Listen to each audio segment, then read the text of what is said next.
setiap orang yang mengucap la ilaha illallah itu adalah seorang yang da'i, pendakwah. Jadi apa yang diajarkan kebaikan, maka dia dapat pahala tu.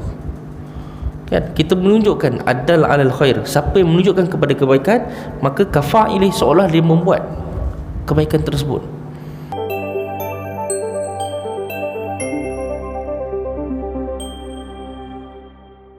Alhamdulillah, puji-puji bagi Allah SWT yang berikan kita kesempatan untuk kita berada di surau An-Nur Villa pada malam ini untuk kita sama-sama menyambung sesi kuliah kita pada malam ini berkenaan dengan kitab tafsir, iaitu Nurul Ihsan.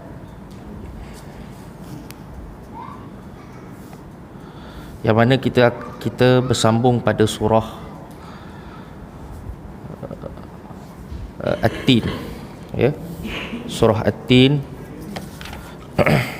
yang mana surah At-Tin ini diturunkan di Makkah, yang mempunyai 8 ayat, yang mana kita telah sebutkan sebelum ini, iaitu Allah Ta'ala telah membicarakan dengan sumpah, Allah Ta'ala bersumpah dengan wattini wazzaitun, iaitu demi buah tin dan buah zaitun, watturi sinin, dan bukit Jabal Tur, wa hadzal baladil amin, dan merujuk kepada negeri Mekah. Maka Allah Ta'ala bila mana memulakan sesuatu perkara dengan lafaz waw qasam, iaitu lafaz sumpah, menunjukkan perkara itu sangat penting untuk kita ambil perhatian.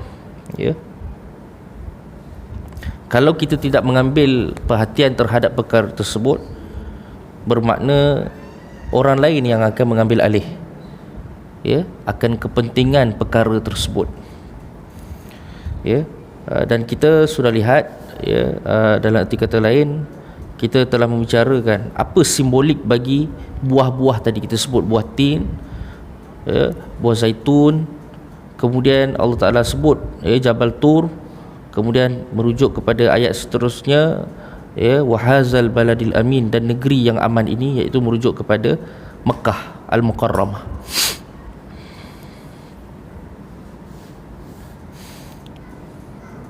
Dan kalau kita merujuk kepada tafsir-tafsir yang mengatakan bahawasanya dikatakan At-Tin tadi, ini kita refresh baliklah tuan-tuan, al-murad bitin wattini wazaitun merujuk kepada masjid di Dimashq, ataupun tempat nama dia di Syria lah, di Syam. Manakala wazaitun pula merujuk kepada satu lembah, tanaman yang berada dekat dengan Masjid Baitul Maqdis. Kemudian Watturi Sinin adalah Jabal Tursina, iaitu satu bukit, satu gunung yang mana menjadi tempat yang mana Nabi Musa ingin melihat Allah SWT di Jabal Tur, sebagaimana yang Allah Ta'ala sebut dalam surah Al-A'raf, sehingga Nabi Musa pingsan, kerana tak mampu melihat. Kemampuan kita belum mampu lagi melihat Allah SWT di dunia. Wujuhu yawma idzin nadirah ila rabbiha nazirah, kerana kita sebagai orang beriman dan berakidah ahli sunnah wal jamaah, kita melihat Allah SWT di hari akhirat bagi orang beriman, yang disebutkan dalam tadi surah Al-Qiyamah, wujuhu yawma idzin nadirah, wajah orang beriman berseri-seri kerana ila rabbiha nazirah, melihat Allah SWT. Di sana ada akidah yang tidak yang meyakini bahawasanya Allah Ta'ala tidak dilihat, sebagaimana akidah Mu'tazilah. Dia percaya Allah Ta'ala tu ada, tetapi dia meyakini Allah Ta'ala itu tidak boleh dilihat. Ini kerana mereka percaya mengikut akalan mereka. Tetapi bila mana kita beriman dengan ayat Allah, bahkan ulama ahli sunnah wal jamaah membicarakan bahawasanya orang beriman itu memang boleh lihat, tetapi lihat di di hari akhirat. Ya. Jadi kita dah sebutkan tadi 3 tempat yang penting, iaitu Wattin merujuk kepada di Masjid Dimashq ataupun di Syria lah khasnya, dan zaitun, pokok zaitun, lebah zaitun ini merujuk kepada Masjid Baitul Maqdis, yang mana sekarang ini mereka golongan-golongan Zionis, Yahudi Zionis tak berhenti menyerang tempat yang mulia ini, serta kawasan Gaza, yang mana mereka ini orang kata apa, mengatakan tempat tersebut ataupun tempat berhampiran dengan tempat Palestin itu sebagainya, mereka dijanjikan sebagai the promised land, tanah yang dijanjikan. Akan tetapi yang dimasukkan situ bukanlah tanah yang dijanjikan untuk mereka, tetapi tanah itu untuk orang Islam, untuk orang Islam. Bahkan kita telah mungkin sebelum ni belum pernah sebut lagi, kalau kita melihat antara orang yang terawal membina Baitul Maqdis itu adalah Nabi Ibrahim. Ini disebut dalam kitab tafsir, dan juga di dalam hadis yang Sahih Muslim dan Sahih Bukhari ada menyatakan orang pertama yang membina Baitul Maqdis adalah Nabi Ibrahim. Ini menunjukkan dalam isyarat Nabi, riwayat hadis riwayat Bukhari itu menyatakan pada awalnya Nabi Ibrahim memula sekali membina Kaabah, dan kita tahu peristiwa itu kan, setelah mana kata apa, peristiwa tenggelam kawasan-kawasan banjir, tenggelamnya binaan-binaan menyebabkan sebahagian Kaabah rosak. Setelah mana peristiwa kaum Nabi Nuh yang ingkar dengan nabinya, iaitu Nabi Nuh lah, maka setelah itu Allah Ta'ala lahirkan seorang nabi, iaitu Nabi Ibrahim, untuk meneruskan legasi wahyu Allah SWT. Maka Allah Ta'ala perintahkan Nabi Ibrahim dan anaknya Ismail untuk membina Baitullahal Haram ataupun Kaabah. Kemudian setelah daripada itu dalam hadis riwayat Bukhari mengatakan 40 tahun selepas itu Allah Ta'ala perintahkan pula Nabi Ibrahim untuk membina Baitullah, iaitu Baitul Maqdis. Ada sebut Baitul Maqdis, ada sebut Baitul Muqaddas, duduk betul lah. Jadi itu adalah rumah Allah SWT yang seterusnya. Jadi kita tengok bahawasanya dua masjid ini, dua tanah suci ini adalah tempat yang mana Nabi Ibrahim telah bina, dan itu adalah perintah daripada Allah SWT, dan dia adalah milik umat Islam, bukan milik agama lain. Sehingga kan di sana ada dakwaan-dakwaan yang mengatakan bahawasanya Nabi Ibrahim ini bukan beragama Islam tetapi beragama Yahudi. Dan ada juga orang Kristian pula mendakwa Nabi Ibrahim ini sebagai mengikut agama mereka sendiri ataupun dipanggil sebagai Abraham. Maka datanglah wahyu Allah SWT untuk menempelak golongan-golongan Kristian ataupun golongan rahib ini, padri-padri dan rahib-rahib Yahudi ini, ketika mana mereka mendakwa bahawasanya dalam beberapa hijrah, ketika Rasulullah SAW telah membuka kota Madinah, hijrah ke Madinah, maka datang rombongan Kristian Najran, mengatakan bahawasanya wahai Muhammad, sebenarnya agama yang betul adalah Yahudi dan Kristian, Nasrani. Maka turunlah surah daripada surah Ali Imran yang mengatakan makana Ibrahimu Yahudiyan wala Nasraniyan walakin kana hanifan muslimah. Sekarang ni ramai yang nak claim Nabi itu adalah agama kami, tempat tu adalah milik kami. Jadi isu claim dengan mengklaim ni memang dah ada dari sejak dulu lagi, zaman dulu lagi tuan-tuan. Itu yang menyebabkan berlaku pertempuran demi pertempuran sehingga sangat tragis sekali. Pendarahan demi pendarahan telah berlaku sehingga melibatkan ribuan umat Islam di Gaza. semenjak peristiwa Taufan Al-Aqsa tu 7 Oktober kan, mengakibatkan pemimpin sebelum itu Ismail Haniyah wafat syahid kerana katanya dibedil di Iran kemudian tak lama selepas itu datang seorang nama Yahya Sinwar kan, seorang yang orang kata dia ni garang, tapi sebenarnya ada orang yang sangat berjiwa besar dalam diplomatik, sangat hebat dalam berurusan dengan pemimpin-pemimpin dunia, sehingga Yahya Sinwar ini pernah menjinakkan hati General Assisi, Perdana Menteri Presiden Mesir yang sekarang ni lah, sehingga berjaya mendapat membuka sempadan Rafah untuk diberikan bantuan, orang Mesir memberi bantuan kepada Palestin. Itu nak ceritanya hebatnya Yahya Sinwar ni. Dalam keadaan yang sama, Yahya Sinwar ini menguasai bahasa Yahudi sebab dia dah dipenjara sebanyak 23 tahun. Lama tuan-tuan, 23 tahun dalam penjara pula, penjara bukan penjara Kajang tuan-tuan, bukan. Ini penjara Israel. Lalu nak cerita kuatnya dia menuntut ilmu bahasa Yahudi ni, dia diberikan 3 ataupun 4 akhbar Yahudi untuk dia membaca, sehingga dia menguasai bahasa Yahudi.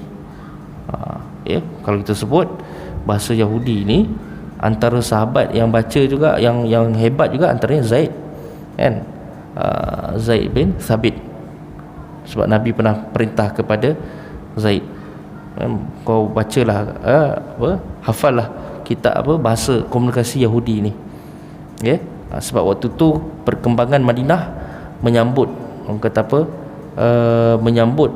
perjanjian dengan fasal dengan Yahudi kan, hubungan dengan Yahudi sebagai masyarakat majmuk. Tu nak cerita keterbukaan Islam bukannya tolak Yahudi 100%. Bahkan dalam riwayat Nabi pernah bermuamalah dengan Yahudi kan. Tu nak ceritanya. Jadi Yahya Sinwar ni akhirnya Allah Ta'ala takdirkan dia syahid kan, dalam keadaan dia dibedil oleh orang kata kereta kebal lah kan. Kemudian datang drone kan, kalau tengok video tuan-tuan tengok video, drone tu datang menyelinap masuk bangunan yang diduduki oleh Yahya Sinwar. Kemudian dia dalam keadaan duduk terbaring, kemudian dia baling kayu dekat drone tu kan. Kalau tuan-tuan tengok kat YouTube, menunjukkan dia berjuang di saat akhir dan menafikan dakwaan Israel yang mengatakan, kata Netanyahu, Yahya Sinwar ni hanya bermewah-mewah duduk dengan hostages Israel, bermewah-mewah dan menjadikan hostages Israel ni sebagai dia punya perisai saja, dan dia hanya menyorok di dalam tanah ataupun terowong-terowong. Itu dakwaan Israel lah. Jadi sebab tu, disebabkan dakwaan ni, dia nak hancurkan semua rakyat di Gaza tu, sebab dia tahu Yahya Sinwar dekat situ. Tapi hakikat sebenarnya Yahya Sinwar tak berada di sebalik terowong-terowong tu, tak menyorok lah istilah dia. Tapi Yahya Sinwar ni berjiwa pejuang. Bahkan dia antara orang yang pertama menubuhkan Brigade Al-Qassam. Kalau kita tengok dalam sejarah dia, mana mungkin dia pula nak jadi orang yang terakhir, ataupun orang yang menyorok di sebalik tirai-tirai terowong sebagainya, menyembunyikan diri. Rupa-rupanya dia sentiasa bersiap sedia dalam pertempuran. Itu hebatnya dia tuan-tuan. Tapi dalam sejarah Islam, bila mana kematian tokoh pemimpin ni sebenarnya tak mematikan cahaya Islam itu. Allah Ta'ala sendiri sebut, yuriduna litfi'u nurallah biafwahim. Mereka ni, orang Yahudi, orang kafir ni, musuh-musuh Islam ni, hendak memadamkan cahaya agama Allah. Tapi Allah Ta'ala sebut, wallahu mutimmu nurihi, tapi cahaya Allah Ta'ala tu lebih besar. Allah Ta'ala tetap sempurnakan agamanya, tetap memberi kemenangan pada agamanya, walau karihal kafirun, walau benci mana pun orang kafir ni kepada Islam. Tengoklah kan, walaupun dia, orang kata istilah dia tuan-tuan, mati seorang, datang 1000 orang, lahir 1000 orang, seperti Yahya Sinwar tu, yang berjuang mempertahankan kota Gaza dan juga Baitullah Al-Haram ataupun Baitul Maqdis. Jadi menunjukkan ayat Al-Quran ini tuan-tuan, walaupun disebut simbolik, menunjukkan kepentingan waktu di sini kan, Syria. Tengok Syria tu macam mana yang diorang cuba menghasutkan, ya, kata apa, perpecahan di sana kan, semua sehingga mengakibatkan habis Syria semua, ya. Kemudian waktu di sini Mesir tak payah cakap lah tuan-tuan, ya. Mesir ni pun terikat daripada orang kata apa, dengan perjanjian Israel dalam perjanjian Camp David kan. Perjanjian Camp David yang menyebabkan Mesir ni pun ada perkara-perkara yang membataskan dia daripada dia untuk membantu Gaza ataupun Palestin. Wahazal baladil amin, dan negeri Mekah, ya, negeri Mekah yang kita tahu kata apa, yang raja kan, pasukan apa makna kata raja ni, ya, dia banyak bertemu dengan kuasa-kuasa besar seperti US, seperti China, ya. Dan kalau kita tengok peranan Arab Saudi ni sebenarnya sangat penting, walaupun di sana mereka memang ada orang kata apa, menyokong, kalau kita tengok seolah menyokong rejim Zionis ni, ya, dengan memberi hantarlah beberapa bantuan minyak apa sebagainya, ya. Tetapi di sana adanya kesedaran Islam, ya, di Kaabah kan, ada imam-imam yang mendoakan Gaza, ya, mendoakan Gaza, sehingga kan ada sebahagiannya yang tak dibenarkan berkhutbah juga kan, kerana seolah memerli orang kata apa, kerajaan Saudi itu sendiri, ya. Kerana seolah nampak lunak dengan Israel, okay. Jadi nak ceritanya Israel ni berjaya, nak kata berjaya belum berjaya lagi, tetapi dia seolah-olah control the damage Mekah ataupun kata tanah Hijaz, Arab Saudi, Syria dengan Palestin, ya. Dalam keadaan dia nak cuba nak mengheretkan orang kata apa, pertempuran tu dengan lebih panjang, ya, seolah orang pun cakap kemungkinan nak ke arah peperangan dunia yang ketiga kan. Tapi ala kulli itu bukan kerja kita lah, ya. Kerja kita, ya, mempertahankan umat Islam di sana lah, ya. Kadang-kadang kita bila kita sebut Masjid Al-Aqsa ni, orang kata apa tuan-tuan? Orang cakap, kau sembang Masjid Al-Aqsa, masjid depan rumah pun kau tak datang. Kadang ada orang cakap macam tu, komen yang jahat, ya. Sebenarnya tak betul tuan-tuan, ya. Jangan kita memadam semangat cintakan orang kata apa, kiblat yang kedua ni, kiblat yang terawal lah, kiblat pertama orang Islam, Baitul Maqdis bukan kiblat kedua, kiblat pertama. Jangan kita memandang, ya, perasaan untuk cintakan, ya, kiblat yang kedua, kiblat pertama ni, sebab ini melibatkan soal keimanan, ya. Jadi kita janganlah bila orang tu tak pergi masjid, cerita pasal Palestin, kita sindir dia. Kau masjid depan mata pun kau tak ni kan, tiba-tiba kau nak cerita masjid kat hujung sana kan? Tak payahlah fikir di sini. Sebenarnya tak betul, tak tepat dia punya teguran tu, tak tepat. Sepatutnya dalam masa sama kita ajak dia, betul kita kena berjuang Masjid Al-Aqsa, dalam masa sama jom kita bina kata apa, imarah masjid yang kita ada, ya, dekat depan mata kita ni. Jangan kita duduk sindir-sindir orang kan. Kita ajak dengan bil hikmah, kerana di situ ada suara-suara, kadang-kadang orang share TikTok pasal Palestin, pasal, ya, pengeboman yang dibuat oleh Israel. Tiba orang tu kata duk kecoh pasal Masjid Al-Aqsa, tapi masjid depan mata tak nak pergi. Ada yang komen-komen yang busuk macam tu kan tuan-tuan. Sebenarnya tak elok lah, ya. Dan kita sebut pada ayat yang seterusnya, kita dah sambung, illal ladzina amanu wa amilus solihat, melainkan orang beriman dan beramal soleh, ya.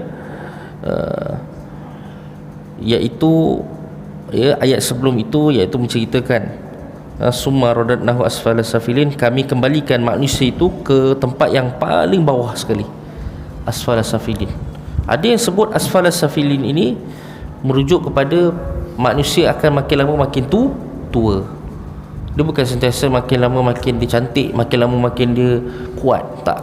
Makin lama, ya, at the certain age, dalam satu usia, dia akan akhirnya dia akan, orang kata apa, keadaan struktur kesihatan dia akan jadi semakin kurang.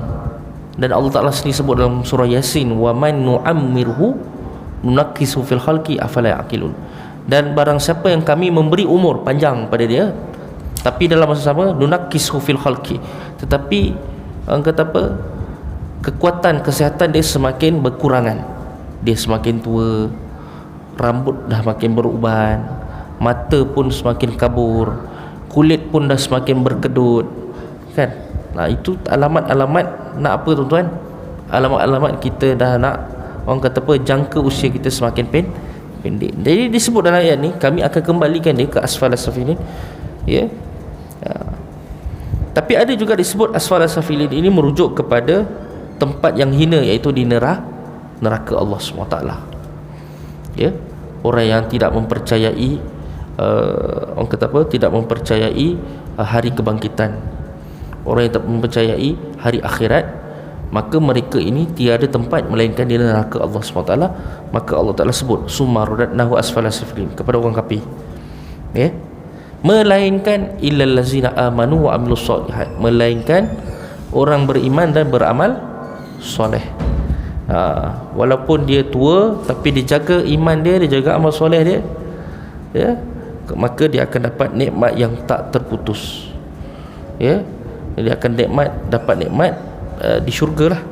Falahum ajrun ghairu mamnun, ya, maka bagi mereka itu pahala mereka tiada terputus-putus. Tapi tuan-tuan, pahala kita akan terputus tak bila kita masuk kubur? Pahala dia tetap berjalan, tapi bila kita dah masuk kubur, kita dah tak boleh beramal dah, kan? Sebab Nabi SAW sebut dalam hadis yang sahih, iza mata binu Adam, ya, bila mana mati seorang tu, in qata amaluhu illa thalath, terputuslah amalan dia melainkan 3 perkara. Ya, apa dia tuan-tuan? Yang pertama apa? Sedekatun jariah, sedekah lah. Mana kata masa dunia dulu kita ada sedekah ataupun kita buat hibah, kita buat wakaf, maka insya-Allah akan mengalir sentiasa berkekalan pahala tersebut, ya. Kemudian apa dia tuan-tuan? Dan anak yang soleh, ya, anak yang soleh, kita didik dia, ya, dia jadi baik. So setiap langkah dia tuan-tuan, langkah kebaikan dia tu dapat pahala kat kita, ya. Dan kita sekarang ni kadang-kadang kita tengok kita rasa anak yang soleh tu dah dapat. Sebenarnya kita ni pun, kita sendiri ni pun tuan-tuan, sebenarnya menjadi penyebab Rasulullah SAW pun mendapat pahala, sebab asbab kebaikan yang besar datang daripada Rasulullah SAW. Bismillah. Sehingga kita hari ini, kita solat, kita selawat, kita apa semua sampai pahala kepada Rasulullah SAW, ya. Kemudian yang last sekali, al-ilmun yantafa'u bih, dan ilmu yang diajarkan, yang dimanfaatkan, ya.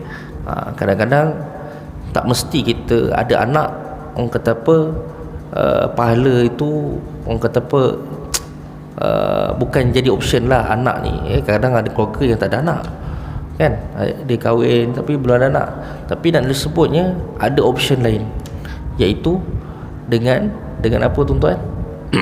Dengan ilmu yang kita sampaikan, ya. Ilmu yang kita sampai tu jadi saham, ya. Jadi saham, ya. Ilmu yang kita sampaikan tu, kadang-kadang kita jadi pendakwah, ya. Pendakwah ni pula kita jangan faham mesti dia ustaz, tak. Di sana ada, ya, orang tukar sapu sampah pun jadi pendakwah, orang yang kerja engineer ke doktor pun dia pendakwah, betul tak? Kan? Seperti Imam Hasan Banna kata apa? Kan, yang berapa besar dalam dakwah ni, dia kata apa? Setiap orang yang mengucap la ilaha illallah itu adalah seorang yang dai, pendakwah. Jadi apa yang diajarkan kebaikan, maka dia dapat pahala tu. Kan? Kita menunjukkan adal alal khair. Siapa yang menunjukkan kepada kebaikan, maka kafa'ilih, seolah dia membuat kebaikan tersebut, ya.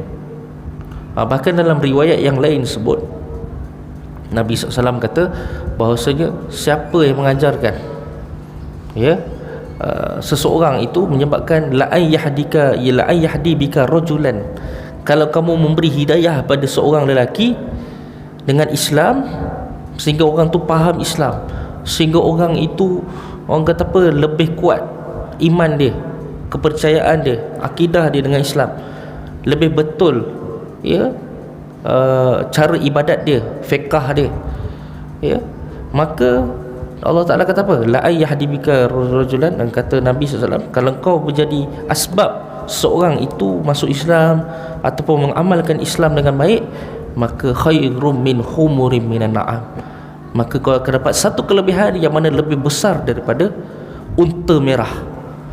Ya, zaman Arab, zaman, yalah, Arab ni unta merah ni yang paling baka, paling baik ni, tuan. Ya, paling mahal sekali. Ya, jadi dia dapat pahala.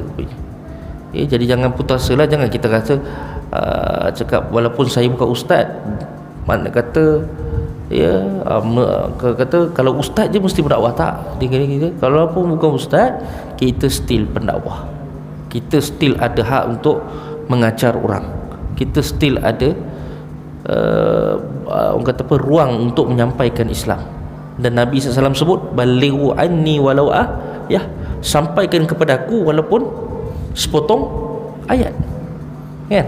Sampaikan, ceritakan benda-benda yang baik, ya, cerita-cerita yang baik yang dapat memotivasikan diri kita ke arah kebaikan. Kalau tengok hadis yang lain, bukan sekadar 3 je perkara yang boleh mengalirkan amalan kita, ada lain. Antaranya sebut menggali sungai, kan? Menggali sungai, orang kata apa, orang kata apa, membina satu tempat yang menyebabkan orang lain dapat manfaat, kan? Buat sungai, kan? Bina empangan apa sebagai contohnya lah, ya. Jadi itu antara perkara yang boleh memanjangkan orang kata apa, umur amal kita. Umur kita dah tak ada dah, habis dah, tapi umur amal kita tu insya-Allah akan berpanjang-panjangan. Itu yang kita nak, ya. Sebab tu Nabi SAW dah hadis Tirmizi kata apa? Khairukum man tala umurihi wa hasuna amaluh. Sebaik-baik kamu orang yang panjang umur dia, tapi dalam panjang umur dia tu amal dia banyak, amal kebaikan dia sangat baik. Dan Nabi sebut seburuk-burukku wa syarrukum, seburuk kalangan kamu adalah yang paling banyak panjang umur dia, tetapi banyak sangat wasayyi amalih, banyak sangat benda jahat yang dia buat. Ya, Nabi sebut, ya. Fama yukadzibuka ba'du biddin, apa yang mendustai akan dikau hai orang kafir kemudian daripada itu akan agama, yakni apa yang terjadi yang engkau tiada percaya dengan balasan hari kiamat dahulu. Ya, orang kafir ni dia tak percaya, ya, dia tak percaya kebangkitan berlaku, hari apa kata apa, orang panggil hari kiamat lah, ya, hari pembalasan. Dia tak percaya, tuan-tuan, ya. Dia tak percaya. Bahkan mereka mengatakan bahawasanya kalau dah mati habis dah, tamat dah riwayat, tak ada apa-apa dah. Tu Arab jahiliah, tuan-tuan. Dia percaya bahawasanya di sana tidak adanya kehidupan selepas mati. Tapi kita sebagai Islam, tuan-tuan, kematian itu adalah proses perpindahan ke alam seterusnya. kan beza tu, ya. Jadi itu yang difahami oleh orang kafir jahiliah ni, sehingga Allah Ta'ala sebut dalam surah yang lain,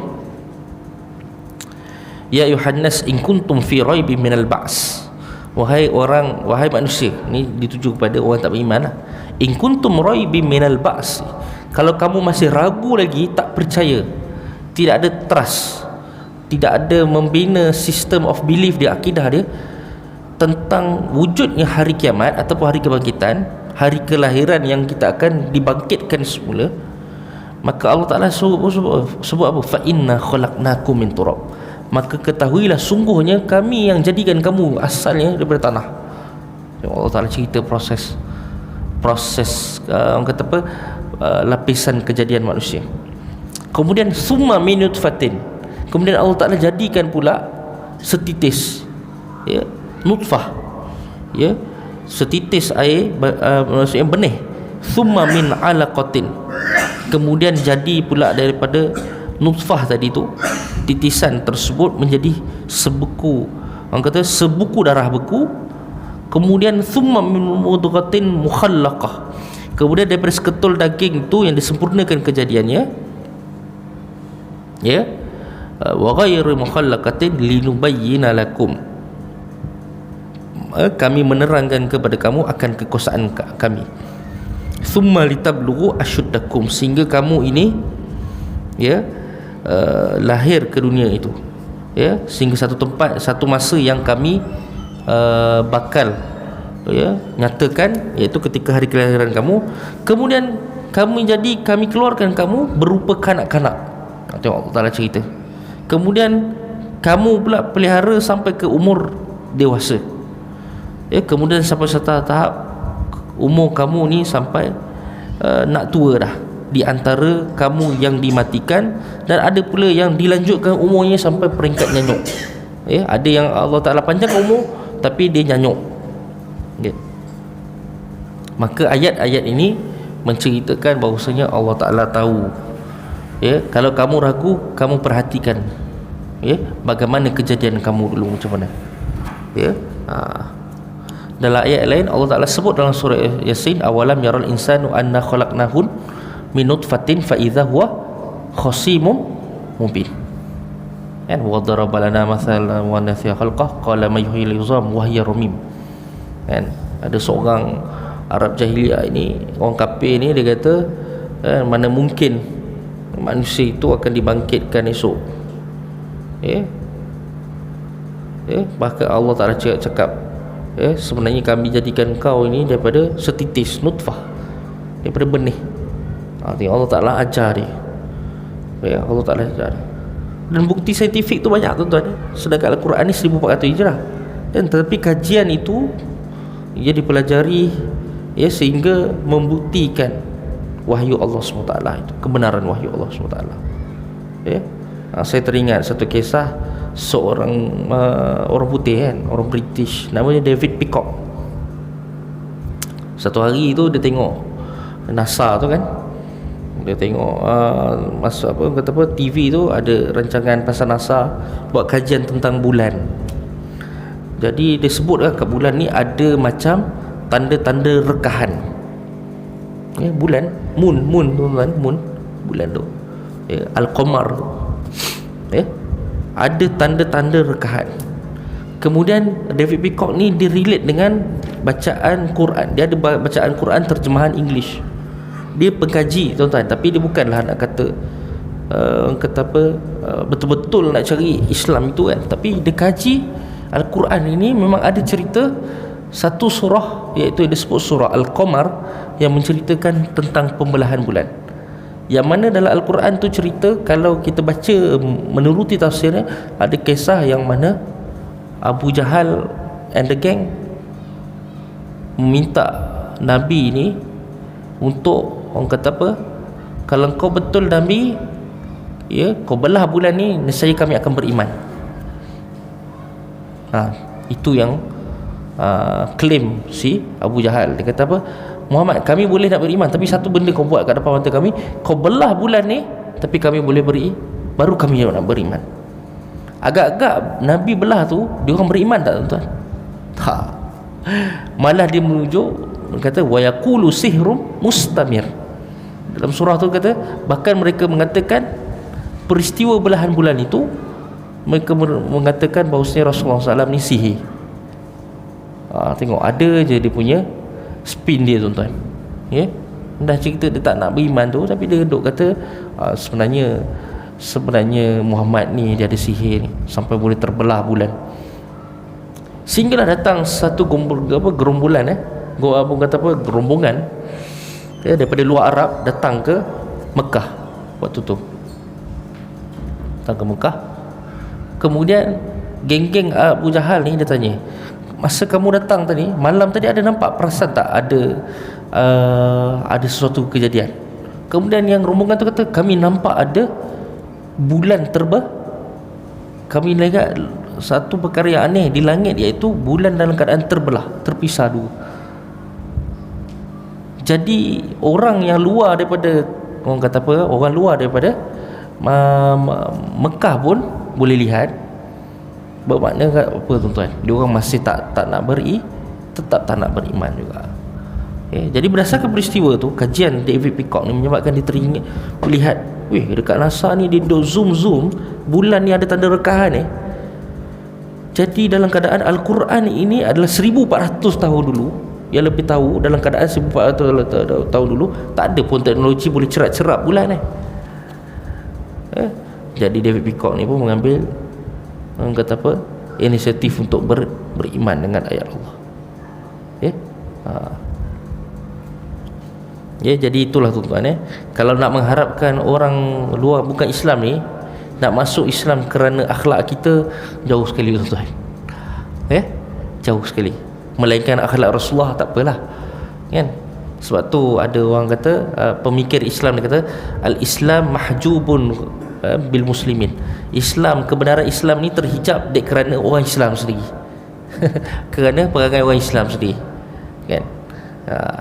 Tapi kalau tengok Islam tu dengan akal, dengan Al-Quran, mengikut akal yang betul, melihat hadis dengan perspektif yang betul, bukan dengan ikut hawa nafsu, maka insya-Allah dia akan temui kebenaran.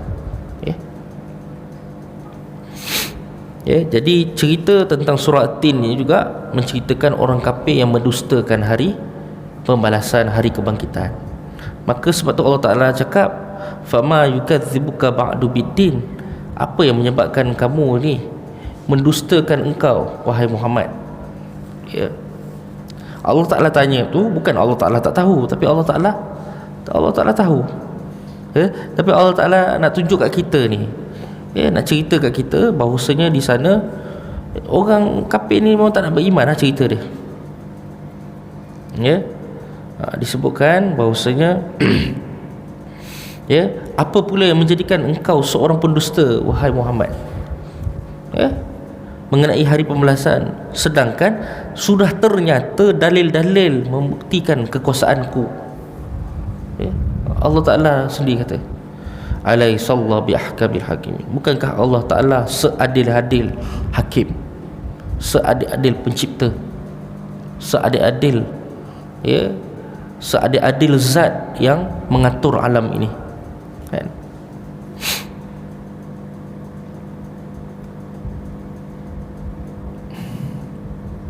Akan tetapi kalau tengok manusia pada seelok-elok kejadian kembali kepada sehodoh-hodoh kelakuan, iaitu tiada satu sebab yang menjadi tiada percaya itu hanya semata-mata ainat. Ainat ni maksudnya ingkar dan hasad dengki pada Rasulullah yang dikurniakan darjat nubuwah, darjat kenabian. Tiadakah Allah Ta'ala itu sepandai-pandai segala yang menghukum antara segala kafir yang dustai hari kiamat dengan dimasukkan neraka? Maknanya kata Allah Ta'ala kata apa? Apakah kalau aku masukkan mereka ni, orang kafir ni, ke dalam neraka, adakah ia satu keputusan yang tidak adil? Allah Ta'ala menemplak. Maknanya kata nak cerita Allah Ta'ala seadil-adil sifat meletakkan mereka ke dalam neraka kerana mereka sendiri engkar, setelah mana dihadapkan kebenaran. Bukan satu kebenaran, banyak kebenaran lagi, kan? Banyak sangat kebenaran yang sudah terpampang di hadapan mereka, tapi mereka yang tak nak memilih untuk beriman kepada Allah SWT.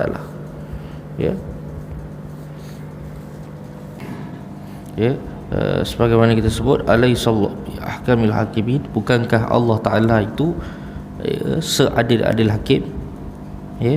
Bila mana selepas ayat ini dibaca, dalam satu riwayat hadis, riwayat Abu Daud mengatakan, bila mana seorang itu, kata Rasulullah SAW, bila mana seorang itu membaca surah At-Tin wa Zaitun sampai habis, alaihissallahu biahkamil hakimin, maka hendaklah dia berkata, bala wa ana zalika minash wa ana ala zalika minasy syahidin. Bahkan kami, saya ataupun kami dalam keadaan menyaksikan kebenaran tersebut. Bahkan dalam diriwayatkan bahawa ketika Nabi SAW dalam musafir pun suka baca surah ni, surah Wat-Tin wa Zaitun.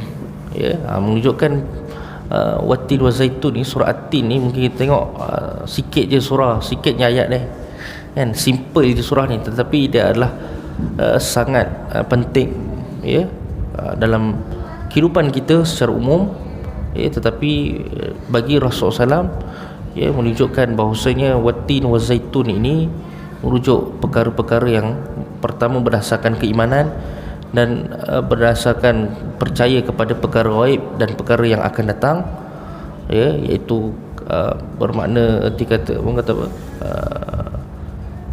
kebangkitan, hari kebangkitan. Di samping itu menceritakan tentang tempat-tempat yang penting, dalam keadaan tempat-tempat itu juga menjadi tempat ibadat yang juga menjadi perebutan, orang kata apa, musuh-musuh Allah SWT. Dan real politik sampai sekarang kita tengok, walaupun ayat tu watin wa zaitun simbolik bagi sesebuah negara, walaupun nama dia buah ataupun nama tempat ibadat, tetapi menjadi rebutan agama seperti Yahudi dan Kristian dan sebagainya. Menunjukkan sampai sekarang benda ni pun sangat penting, sangat penting. Jadi nak ceritanya pentingnya Al-Aqsa tadi, kita cerita sampai baginda Nabi sallallahu alaihi wasallam, di akhir hayat dia, Nabi SAW utuskan Usamah bin Zaid, cucu angkat dia, untuk memimpin tentera, diutuskan ke sebahagian wilayah Rom, yang mana Rom ketika itu menguasai Baitul Maqdis, sehinggalah terbukanya kota Baitul Maqdis ini 8 tahun selepas itu kan Rasulullah SAW, kita tahu 8 hijrah pembukaan kota Mekah kan, 8 hijrah, kemudian 16 hijrah bukanya kota Baitul Maqdis di bawah kepimpinan Sayyidina Umar Al-Khattab.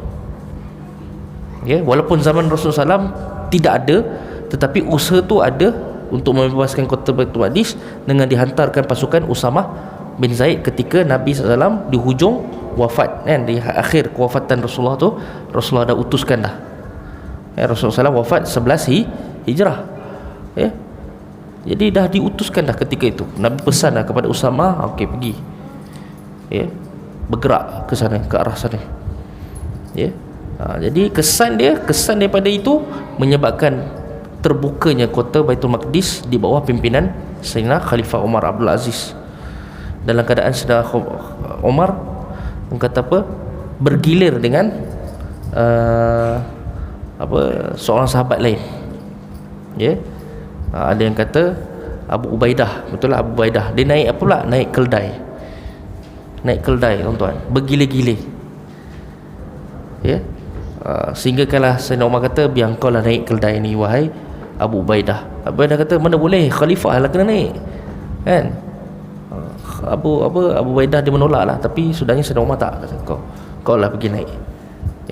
Sehinggalah ditunggu oleh rakyat Baitul Maqdis yang terdiri pada kalangan Kristian, Nasrani.